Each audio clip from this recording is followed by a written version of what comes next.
What's up, guys? Today a little video on this Servo AF. So it's a company, they call themselves Big Cartel. It sounds like some kid, trying to impress somebody, but this is the original link right here for the servo.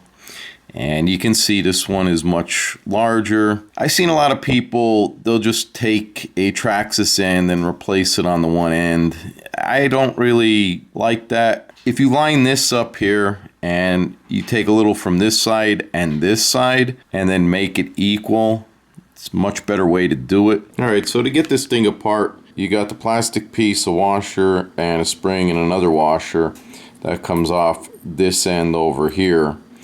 And then they simply press the pin, which if you can see here,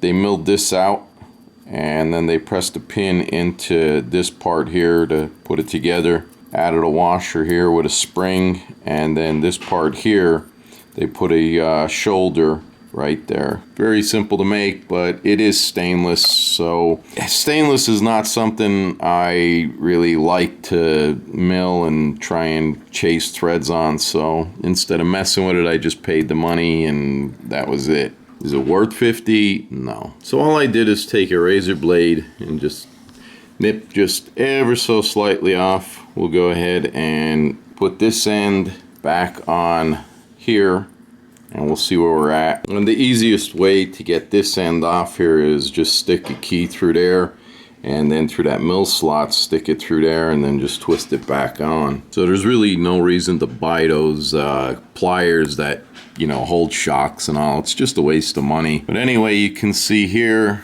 we're equal on that side, and this side now we just gotta trim ever so slightly off like we did here, and then we'll put it back together. And with this end here, all you got to do is stick Allen key in that end and then turn this one clockwise. There's no left or right-handed threads on them. And you can see with just a little bit of a trim on this end here, pretty equal, and now we're equal there.